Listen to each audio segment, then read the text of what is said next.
বঙ্গবন্ধু বড় স্বপ্ন নিয়ে সোনার বাংলা করতে চাইছিলেন। এবারের সংগ্রাম স্বাধীনতার সংগ্রাম, এবারের সংগ্রাম মুক্তির সংগ্রাম, ৭ই মার্চের সে ভাষণ জীবনের ঝুঁকি নিয়ে দিয়েছেন। স্বাধীনতার ঘোষণা করা জিয়াউর রহমানের কণ্ঠে সহজ বিষয় ছিল না। দেশটা স্বাধীন না হলে এই বঙ্গবন্ধু জিয়াকে পাকিস্তানিরা ফাঁসি দিত, রাষ্ট্রদ্রোহ মামলা দিত। তারা শখ ছিল দেশটা ভালো করার, পারেনি। কেমনে পারবে? শেখ মুজিবুর রহমান তিনি ১ থেকে ১.৫ বছরের ব্যবধানে বললেন, আফসোস মানুষ পায় স্বর্ণের খনি, আমি পাইছি চোরের খনি। উনি বলছেন ওনার ডানে চোর, বামে চোর, সামনে চোর, পিছনে চোর। আমি বলি চোরগুলো এখন আর চোর নাই, এক একটা ডাকাত হয়ে গেছে। আমার দোস্ত, এখন যদি আপনি চান ইসলাম পেয়ে খুশি হতে, ইসলামের সৌন্দর্য দেখে আপ্লুত হতে, তাহলে আপনি ইসলামের আইনগুলোর পক্ষে চলে আসেন।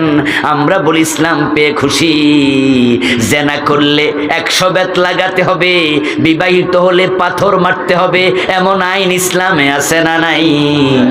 তো ইসলাম পাইয়া যদি খুশি হন, ৫৩ বছরে পাথর মারছেন কয়জন?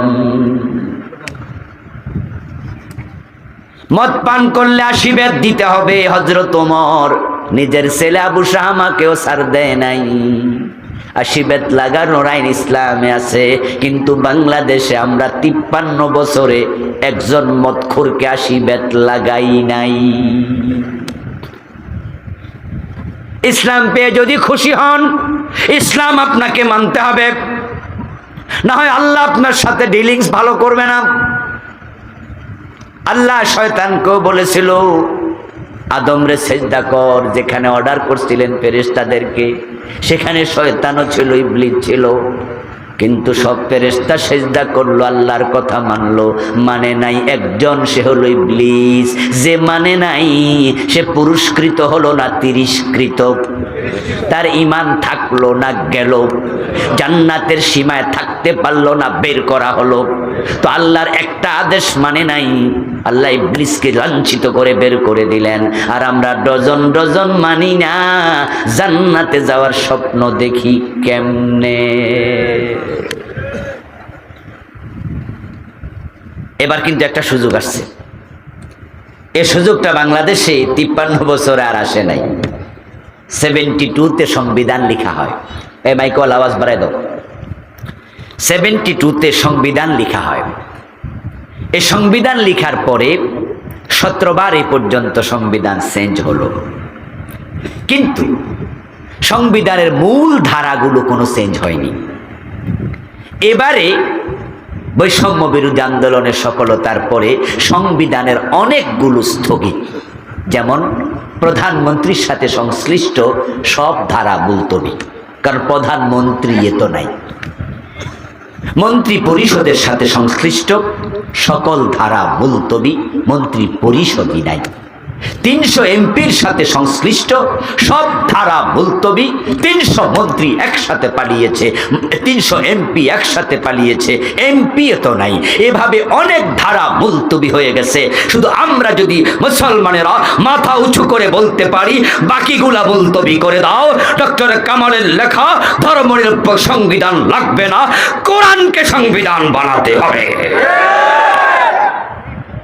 সুযোগে বাড়াচ্ছে, শুরু করুন আন্দোলন, কথা বলুন, বলতেই হবে। ইসলামকে পাকঘর থেকে সংসদ ভবনে নিতে হবে। প্রিয় নবীজি বলেছেন, দ্বীন আল ইসলাম ইয়ালু ওয়া লা ইউলা। আল্লাহ তাআলা পবিত্র কোরআন মাজিদে ইসলামকে পূর্ণাঙ্গ জীবন ব্যবস্থার ঘোষণা দিয়েছেন। তিনি বলেছেন, আল ইয়াউমা আকমালতু লাকুম দীনাকুম। নবী মুহাম্মদ সাল্লাল্লাহু আলাইহি ওয়াসাল্লাম বিদায় হজের ভাষণ দিচ্ছিলেন। ওনার সম্মুখে ১৬ লাখের মতো সাহাবী উপস্থিত। আল্লাহর হাবিবের কাছে আল্লাহ তাআলা মেসেজ পাঠালেন, ও প্রিয় নবী, আল ইয়াউমা আকমালতু লাকুম দীনাকুম, আমি আল্লাহ ঘোষণা করছি আজকে তোমাদের দিন ইসলামকে আমি পরিপূর্ণ করে দিলাম। ওয়া আতমামতু আলাইকুম নি'মাতি, এবং ইসলামকে আল্লাহ বলেন নেয়ামত, আমি আমার নেয়ামতকে সম্পন্ন করলাম।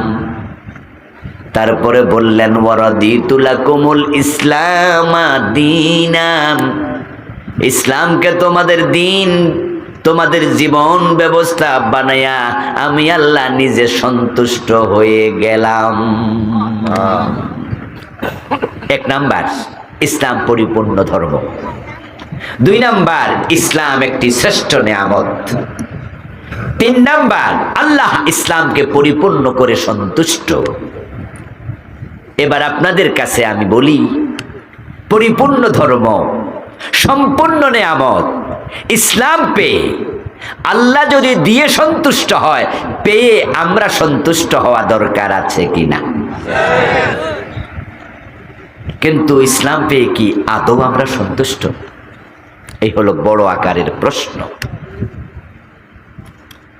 আমার বন্ধু, রবের সাথে বান্দার সম্পর্কটা এমনই হবে, রব যেমন চায়, এটাকে বলা হয় রেদা বিল কাদা। আল্লাহ যা ফয়সালা করেন, আল্লাহ যা বলেন, আমরা যারা তার গোলাম, আমাদের দায়িত্ব হলো তার ফয়সালায় একমত হওয়া। যদি ভালো লাগে তাও, যদি ভালো না লাগে তাও। আর যারা আল্লাহর সাথে একমত হয়ে যায়, আল্লাহ নিজে তার উপর সন্তুষ্ট হয়ে যায়। সেটা যত কষ্টকর হোক, যত কঠিন হোক, আপনি বলবেন ওকে ওকে ওকে, ইয়েস ইয়েস ইয়েস, এর বাহিরে কথা নাই। ইব্রাহিম আলাইহিস সালামের সন্তান হয় না, 80 বছর বয়স পার হয়ে গেল, দাড়িগুলো সাদা হয়ে গেল, মাথার চুলগুলো পেকে গেল। নবী ইব্রাহিম আল্লাহর কাছে দোয়া করছেন, রব্বি হাবলি মিনাস সালিহিন, আল্লাহ আমার একটা নেক সন্তান দেও। 86 বছর বয়সে ইসমাইল আলাইহিস সালামের জন্ম হলো। বাবা আনন্দে উদ্বেলিত, মা আনন্দে আত্মহারা। সোনার টুকরা সন্তান, কলিজার টুকরা আদর করছে, কোলে নেয়, চুমো খায়। আর আল্লাহ ওহী পাঠালেন, ইব্রাহিম এই সন্তানকে মক্কায় রেখে আসো, কাছে রাখা যাবে না। আল্লাহর ফয়সালা বান্দা সন্তুষ্ট থাকা লাগে। সন্তুষ্ট থাকলো কিনা আল্লাহ টেস্ট করে। যারা সন্তুষ্ট তাদের জন্য জান্নাত, যারা আল্লাহর সাথে দ্বিমত করে, আল্লাহর ফয়সালা নারাজি দেখায়, তাদের কপালে জান্নাত নাই। ইব্রাহিম আলাইহিস সালাম আল্লাহকে কোনো প্রশ্ন করেন নাই, সাথে সাথে বউরে বললেন, বাচ্চাকে কোলে নাও, চলো তোমাদেরকে রেখে আসবো, চলো আমার সাথে। কোথায় যাবে জানে না। আল্লাহ জিবরিলকে পাঠায়া বললেন, জিবরিল তুমি সামনে সামনে চলো, ইব্রাহিম তোমাকে অনুসরণ করবে। আর ইব্রাহিমকে ওহী করলেন, জিবরিল যেখানে রাখতে বলে সন্তানকে সেখানে রেখে এসো। জানেও না কোথায় যাবে। সিরিয়া থেকে তিনি বেরিয়ে গেলেন। একবারে জিবরিলের দেখানো পথে চলতে চলতে চলে গেলেন মক্কার ফারান নামক উপত্যকায়। আজকের কাবা ঘর যেখানে, সেখানে তখন কোনো ঘরও ছিল না, কোনো বাড়ি নাই, গাছপালা কিচ্ছু নাই, কোনো জনবসতি গ্রাম কিচ্ছু নাই, একবারে ধুধু মরুভূমি। চারদিকে পাহাড়, সাফা মারওয়া, জাবাল আবি কুবাইস, জাবালে ওমর, বিভিন্ন পাহাড় চারদিকে, মাঝখানে একটু ঢালু ভূমি উপত্যকা, ছোট্ট উঁচু একটু জায়গা যেটার নাম কাবা। শুধু ভিটিটুকু আছে, কোনো ঘর নাই। জিবরিল ইঙ্গিত দিয়া বললেন, আল্লাহর অর্ডার, সন্তানকে এখানে রেখে আবার সিরিয়ায় চলে যান। ইব্রাহিম আলাইহিস সালাম স্ত্রী সন্তানকে ওখানে রেখে চলে গেলেন।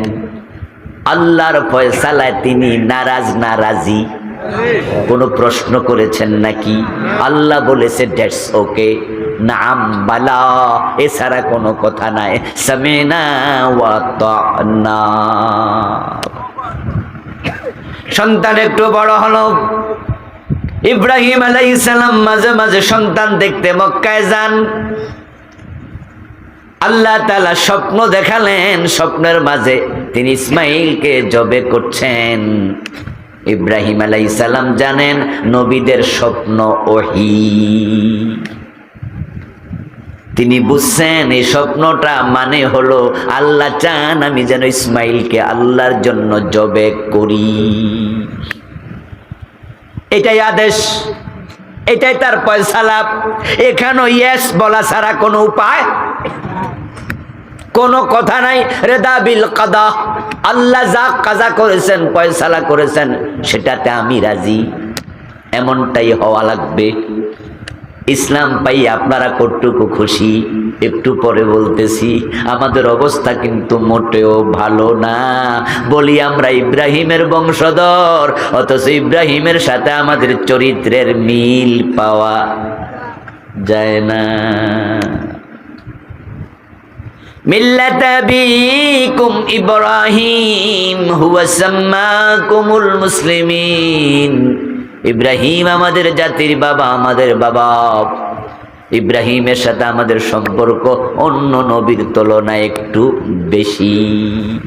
ঈসা, মুসা, শুআয়ব, লূত, হুদ আলাইহিমুসসালাম তারাও নবী, তাদেরকে আমরা বিশ্বাস করি।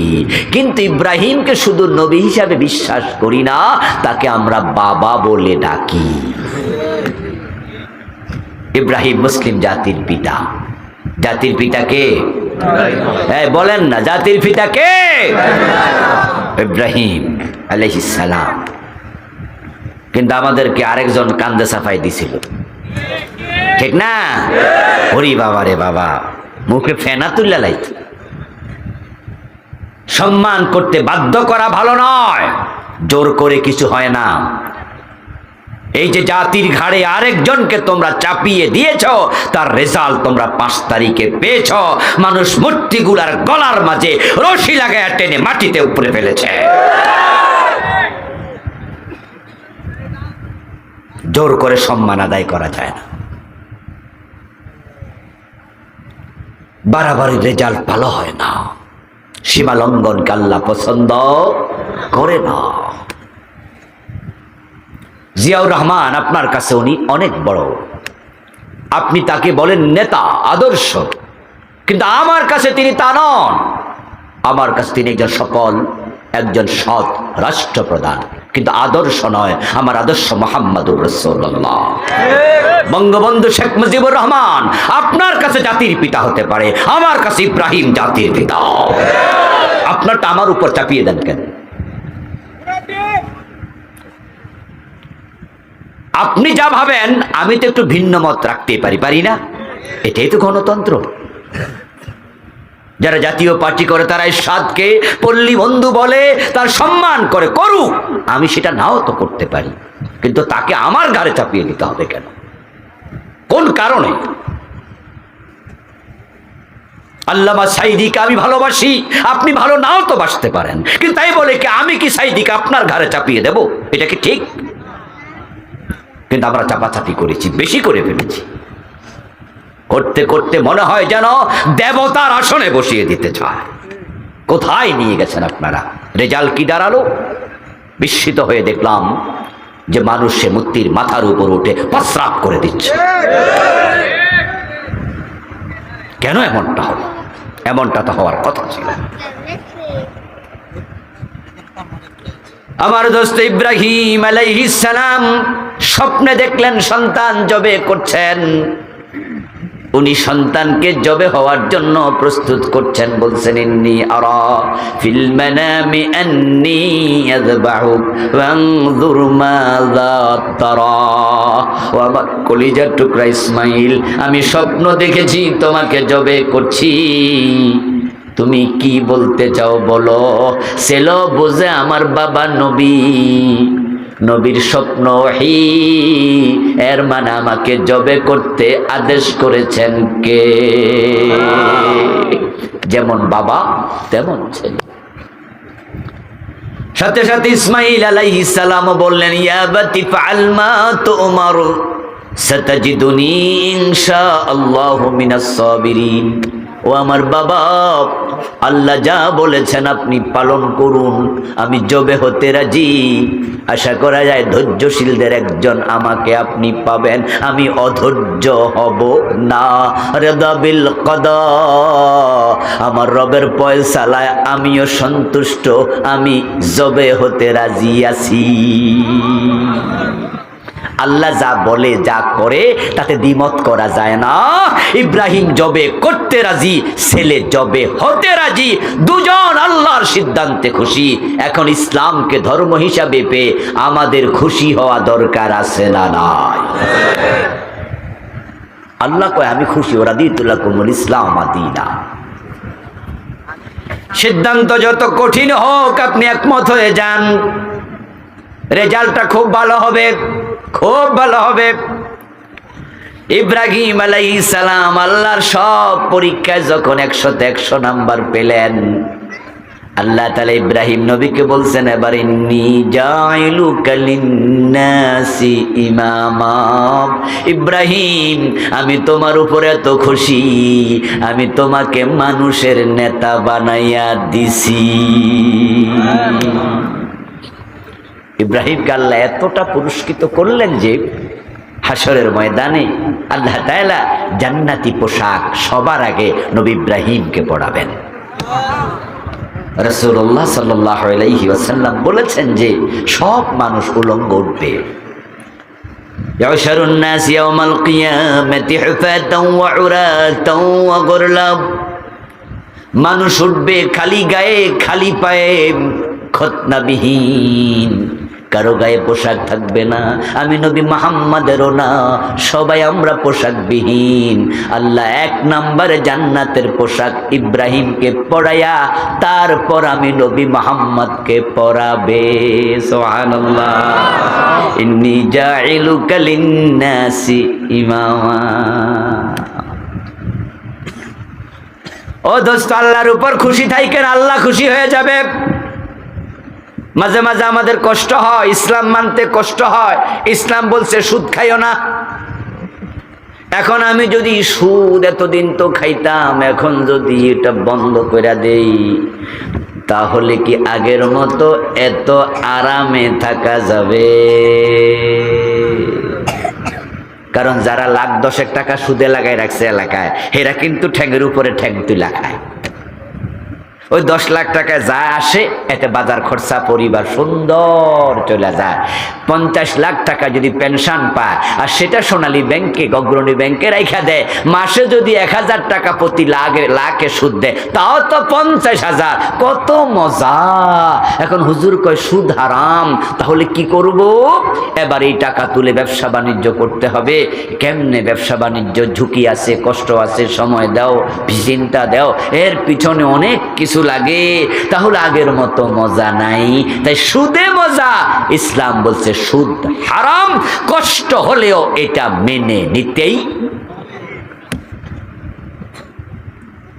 ইসলাম বলছে মিথ্যা বলা যাবে না, কিন্তু পাশের দোকানদার 2 নাম্বার মালকে 1 নাম্বার বলে মিথ্যা বলে চালাচ্ছে। এখন আমি যদি বলি যে না, আমার কাছে 1 নাম্বার মাল নাই, লোকজন আইসা জিজ্ঞাসা করছে, ভাই 1 নাম্বার সরিষার তেলটা কি আছে, খাঁটিটা আছে? আপনি জানেন যে না, সরিষার তেল খাঁটিটা আপাতত এই মার্কেটে নাই। সব জায়গায় সরিষার তেলের সাথে সয়াবিন মিক্স করে, সরিষার তেলের সাথে মরিচের গুঁড়া মিক্স করে ধাঁচ বাড়াইয়া দেয়। এখন আপনি জানেন যে এখানে খাদ আছে, তো যদি বলেন যে না ভাই 1 নাম্বারটা নাই, পাশের দোকানে একই তেল, ও বেটা কয় যে বলেন কি খাঁটি ছাড়া কি আমি বেশি নাকি? সবই শুধু খাঁটি। তো কাস্টমার সব ওই দোকানে যাবে, আমার তো দোকানে কাস্টমার নাই।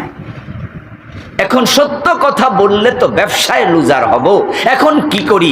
ইসলাম বলে মিথ্যা বলা যাবে না, প্রয়োজনে লস মেনে নিতে হবে।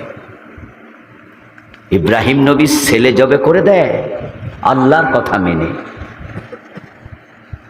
কলিজার টুকরা জবে করার সে বড় লস আর কি আছে? কিন্তু ইব্রাহিম বলেছে আমার আল্লাহ যেহেতু বলেছে লাভ লস বুঝি না, আমার আল্লাহটাই মানি। ইব্রাহিম আলাইহিস সালাম যখন ইসমাইলের গলায় ছুরি চালাচ্ছিলেন তখনও কি তিনি জানতেন নাকি জবাই হবে না? উনি জানতেন যে ছুরি দিলে তো জবাই হবেই, আমার আল্লাহ বলছে জবাই করতে। কিন্তু না, আপনি জান্নাতও চান আবার সুদও খান, আপনি বেহেশত খোঁজেন আবার মিথ্যাও বলেন। ইসলাম পাই আপনি খুশি হয়েছেন কইল ডাকে না। যদি বলেন যে ইসলাম পাই আমি খুশি, আপনি মিথ্যু। আর চরিত্র যদি আপনার কর্ম কোরআনের সাথে হাদিসের সাথে মিলে তাহলেই আপনি সত্যবাদী। কয়জনের সাথে মিলে? ইসলাম বলেছে ছেলের বয়স, বাচ্চার বয়স 7 বছর হলে নামাজের আদেশ করো, 10 বছর হলে প্রয়োজনে শাসন করে নামাজ পড়াও। অথচ আপনার ছেলে ইন্টারমিডিয়েটে পড়ে, অনার্সে পড়ে, ফজরের টাইমে আপনি মসজিদে গেলেন, ছেলে ঘুমায়া আছে, আপনি তাকে মসজিদের সাথে নেন নাই। ইসলাম পাই আপনি খুশি কইল কেডা? আপনি তো আল্লাহর কথা রাসূলের কথাই মানেন নাই। আরো কত আসতেছি, একটু একটু ও শুনে আবার কষ্ট পাইতেছেন না তো? এগুলো অমিলগুলো মিল আনতে হবে আর কি। আত্মসমালোচনা হোক, ও শুনে বুঝতে আসুক যে আসলে আমি যে পথে চলছি এই পথে চললে তো জান্নাত পাওয়া কঠিন, তাই ভালো পথে আমাকে যেতেই হবে। আল্লাহর সিদ্ধান্তে খুশি হন, মনোপুত নাও হতে পারে। আর যারা আল্লাহর সিদ্ধান্তে খুশি আল্লাহ তাদের উপর হয় খুশি। রাসূলুল্লাহ সাল্লাল্লাহু আলাইহি সাল্লাম বলছেন ইযা মাতা ওয়ালাদুল আবদ, যখন কারো সন্তান মারা যায় তখন ফেরেশতাকে আল্লাহ তাআলা তার জান হাজির করার পরে প্রশ্ন করে মাযা ক্বালা আবদি আকাবাতুম সামরাতা ফুয়াদিহি আকাবাতুম ওয়ালাদা আবদি। ফেরেশতা জান যখন নে কবজ করে আল্লাহ জিজ্ঞাসা করে আমার বান্দার সন্তানকে কেড়ে এনেছো, তার কলিজার টুকরা ছিঁড়ে এনেছো। গাছের ফল যেমন ছিঁড়ে নিয়ে যায়, মায়ের কোল থেকে সন্তান এভাবে কেড়ে নিয়ে যায় আজরাইল। মা সন্তান কোলে নিয়ে বসে আছে, প্রচন্ড জ্বর, অসুস্থ। মা তার সন্তানকে কপাল ধরছে, চুমু খাচ্ছে, এর মাঝে দেখে সন্তানের নড়াচড়া বন্ধ হয়ে গেছে।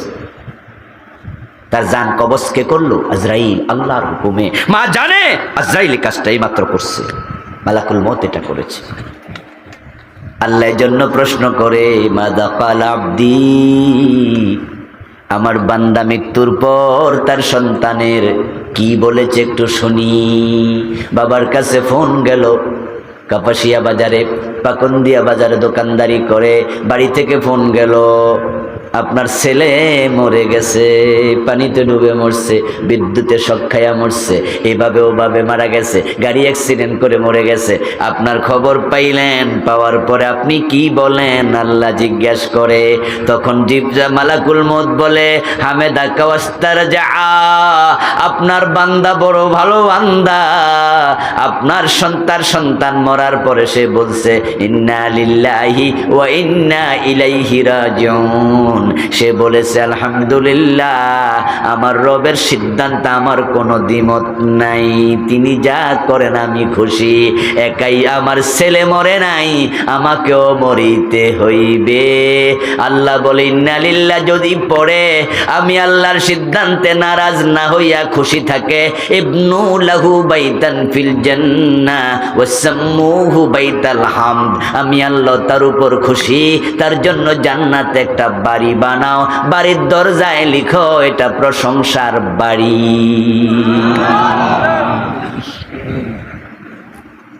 এত বড় লস হওয়ার পরে আল্লাহর সিদ্ধান্তে খুশি কয়জনে থাকতে পারে? কয়জন ইন্না লিল্লাহ পড়ে, কয়জন আলহামদুলিল্লাহ পড়ে? খুব কম। আমরা লস হলে আল্লাহরে দায়ী করতে শুরু করে দেই, আল্লাহর দোষ দিতে শুরু করি, তাকদীর ওয়ালার দোষ। নিজে পাইলে নিজে আল্লাহর কথা ভুলে যায়। ছেলে এসএসসি পরীক্ষায় আপনার দাখিল পরীক্ষায় প্লাস পাইছে, গোল্ডেন জিপিএ পাইছে। লোকজন জিজ্ঞাসা করে তুমি এত চমৎকার রেজাল্ট কেমনে করলা? তখন মা বাবা ছেলে মেয়ে সবাই বলতে থাকে যেই লেখাপড়া করছি। মা বলে বাবা বলে ফোলা সারা রাত পড়ছে, 3টা টিচার রাইখা পড়াইছি। পরের বছর যখন ইন্টারমিডিয়েটের রেজাল্ট খারাপ, এবার জিগাইলে কয় তাকদির খারাপ। তাহলে তাকদির যে লিখছে হে দোষ, খারাপ হয়েছে। গতবার যে রেজাল্ট ভালো, তাকদিরওয়ালার কথা মনেই নাই, নিজে যা করছে সব। ভালো করলে আমি, আর খারাপ করলে আল্লাহর দোষ। আমাদের দেশের মানুষ অকৃতজ্ঞ। এই জন্য দেখবেন যারা বিয়ের ঘটকালি করে, যারা বিয়ের ঘটকালি করে, ঘটকালি তো বোঝেন নাকি? কি আপনাদের এলাকায় কি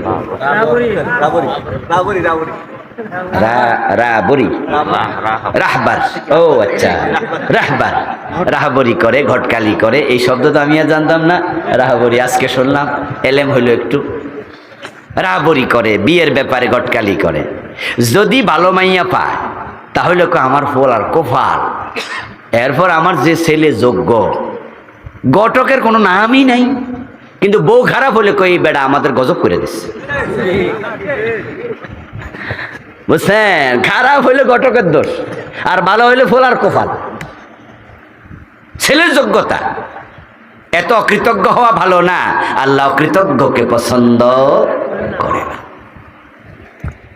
আল্লাহ তাআলা বলছে ইয়া আইয়ুহাল্লাযীনা আমানু দুখুলু ফিস-সিলমি কাফা, একটি পরিপূর্ণ ধর্ম দিলাম ইসলাম, এটা দিয়ে আমি খুশি। এখন তোমরা যারা ইসলাম পাইছো তোমরাও খুশি হয়ে যাও। আর ইসলাম পাইয়া খুশি তার প্রমাণ হবে তখন জীবনের সব জায়গায় ইসলাম মানতে রাজি থাকবেন যখন। এই ভাইয়েরা একটু কথা বলেন তো আমার সাথে দয়া করে, ইসলাম পাই আপনারা খুশি না বেজার? খুশি। ইসলামে সুর ধরে হাত কাটার আইন আছে না নাই? 53 বছরে কয়দিন কাটছেন? তো খুশি হইলে কাটলেন না কেন?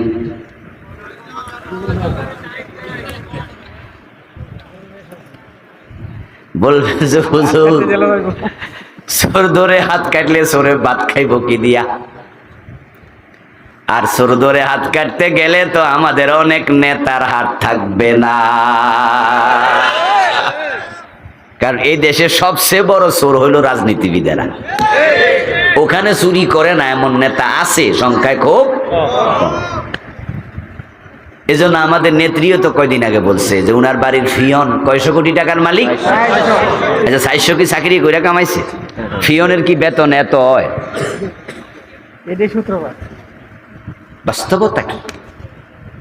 যারা সচিব তাদের বেতন হলো 1 লাখ 1.25 লাখ টাকা, সর্বসাকুল্যে সব লইয়া, তাও আবার 40% বাড়ি ভাড়া কেটালায়।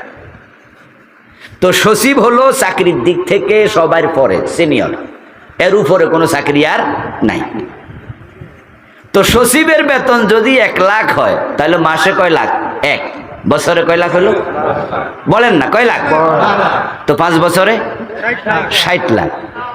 এইভাবে হিসাব করতে যান, 400 কোটি কি বাড়ির গাছের কথা? হিসাব কোন? আর এ তো ফিয়ন, এ তো সচিব না, তো টাকা ভাইলো কই? আমার দোস্ত 1000 কোটি টাকার মালিক, 100 কোটি টাকার মালিক, এদেশে চাকরি করে পুলিশের কনস্টেবল, পুলিশের ওসি, কানাডায় বাড়ি বানাইছে, এমন ঘটনাও। এই যে আমাদের বেনজির একটা ছিল না, আসলেও বেনজির, কোন নজির আর নাই, বেমেসাল বেনজির। এর আমেরিকায় বাড়ি যে কয় ডজন আছে গণ্য কুলাইতে পারবেন না। আমার দোস্ত বেতন পায় কত, কিন্তু আমেরিকায় বাড়ি, কানাডায় বেগম পাড়া বানাইছে দেশের নেতারা, এদেশের চাকরিওয়ালারা। টাকা কোথায় পেল? টাকা আপনার দেশের টাকা। 100 কোটি টাকা যদি কোনো রাস্তায় বাজেট হয়, শুরুতেই বড় পিসার 5%, 5 কোটি হে একাই পায়। 100 কোটি আমি 5% কইছি, কেডা জানি আরো বেশি ফেঁস লাগাই বইয়ে দিস। ধরেন না 5 কোটি জায়গায় নাই, 10% হলো 10 কোটি জায়গায় নাই। 10 কোটি টাকা আপনি বাড়ির কাছের কথা ও বেটা এক সিগনেচারে নিয়ে নিল। এরপর অমুকে নেয় তমুকে নেয়, নিতে নিতে যখন দেখে যিনি কন্ট্রাক্টর আমি দিতে দিতে 30% শেষ রইল আর 70 কোটি, তাহলে তারা যদি খাইতে পারে আমি দোষ করছি কি?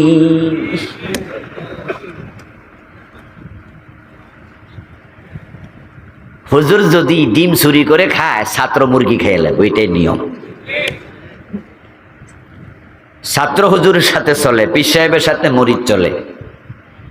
এখন যদি মুরিদের টের পায় যে পীর সাহেব মানুষের কাছে ডাব চুরি করে খায়, মুরিদ নারিকেল খাওয়া শুরু করে। এটা নিয়ম, এটা নিয়ম। যখন সেখানে 10 কোটি শেষ, 5 কোটি শেষ, 10%, পরে দেখা যায় নামতে নামতে নামতে নামতে 100 কোটি টাকার কাজ 30 কোটিও হয় না, যার কারণে তো রাস্তা শেষ হওয়ার আগে চামড়া থাকে না।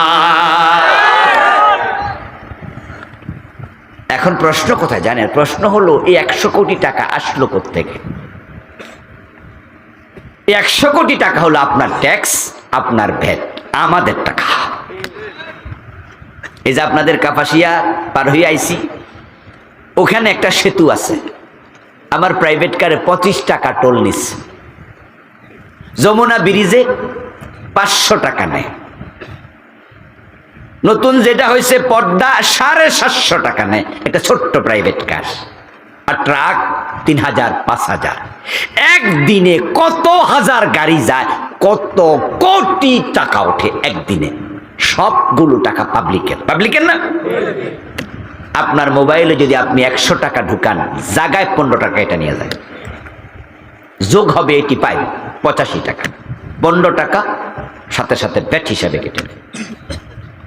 আপনি 1 লক্ষ টাকা কামালেন, সরকারকে দেখাবেন, 15% ট্যাক্স দেবেন, খরচে 15% ভ্যাট দেবেন, 15 15 30, 100 টাকা কামাইলে সরকার 30 টাকা নিয়ে যায়। এভাবে সরকারের ব্যাংকে জমা হতে হতে হতে তখন সেখান থেকে 100 কোটি টাকার বাজেট হলো আপনার পাকুন্দিয়া রাস্তা, কাজ হলো 30 কোটি, সেখান থেকে 70 কোটি খাইলো এই চোরগুলা।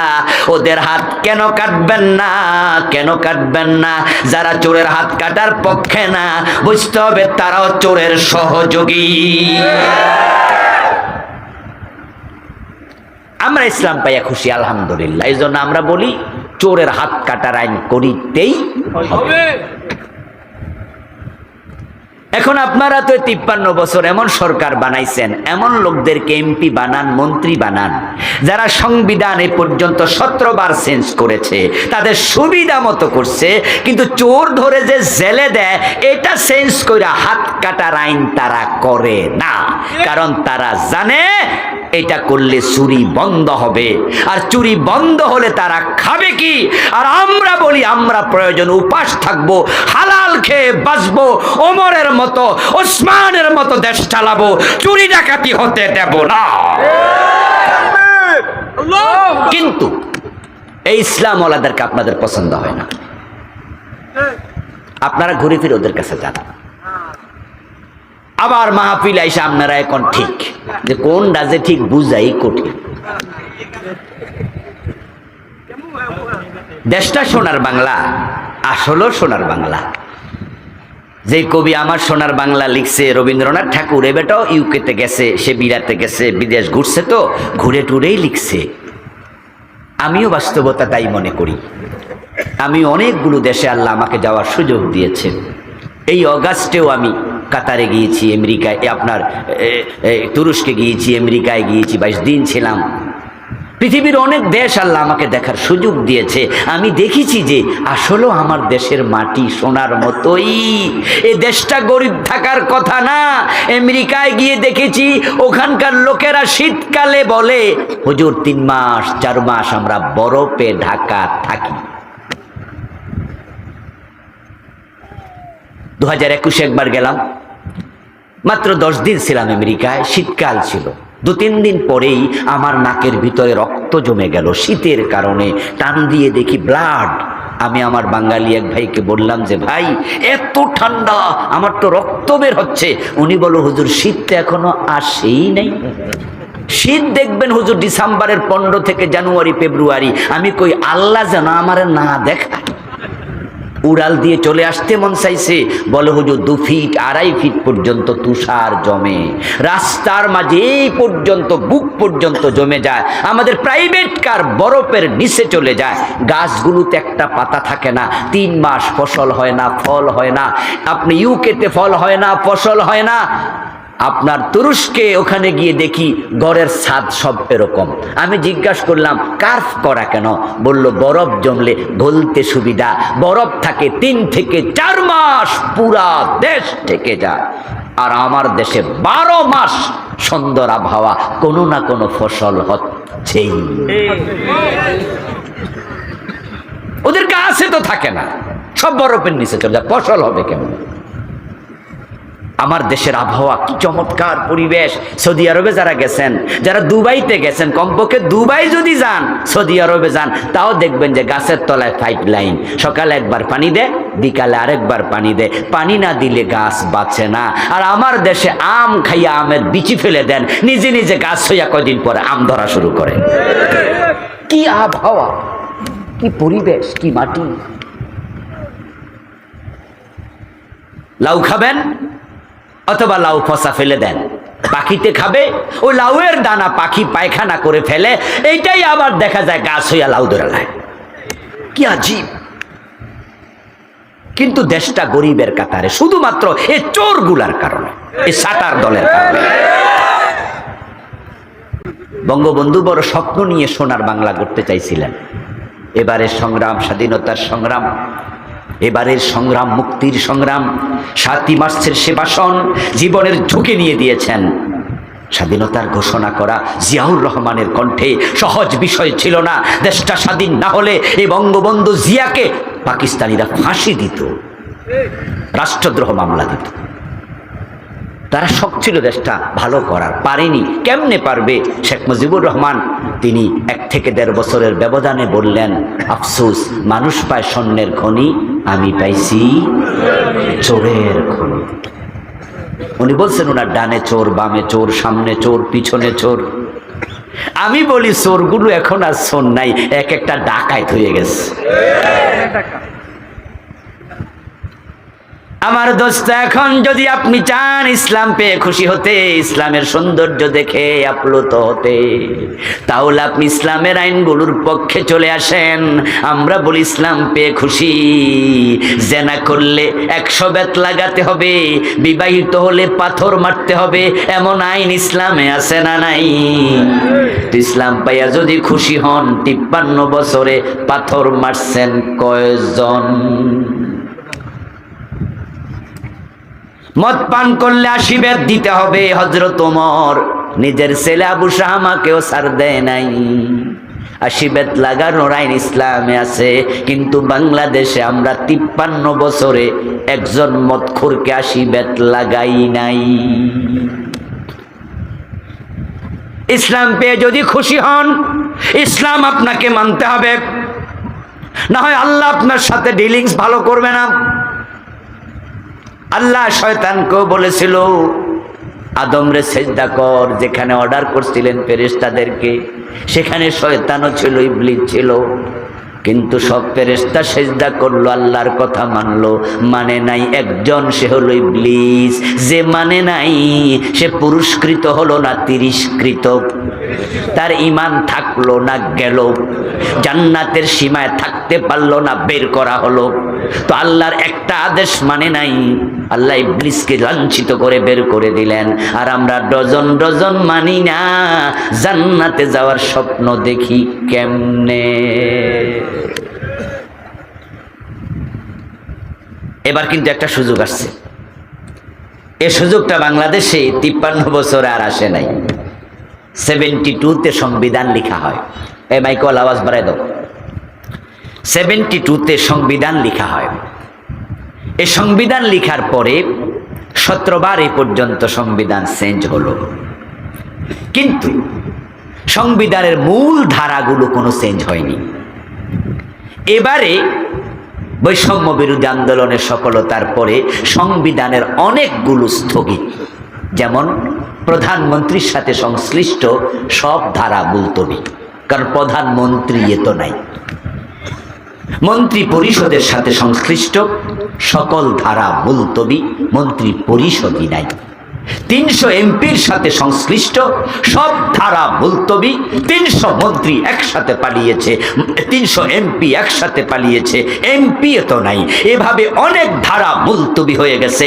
শুধু আমরা যদি মুসলমানেরা মাথা উঁচু করে বলতে পারি বাকিগুলা মুলতবি করে দাও, ডক্টর কামালের লেখা ধর্মনিরপেক্ষ সংবিধান লাগবে না, কোরআনকে সংবিধান বানাতে হবে। সুযোগে বাড়াচ্ছে, শুরু করুন আন্দোলন, কথা বলুন, বলতেই হবে। ইসলামকে পাকঘর থেকে সংসদ ভবনে দিতে হবে। প্রিয় নবীজি বলেছেন, দ্বীন আল ইসলাম ইয়াদু ওয়া লা ইউদা।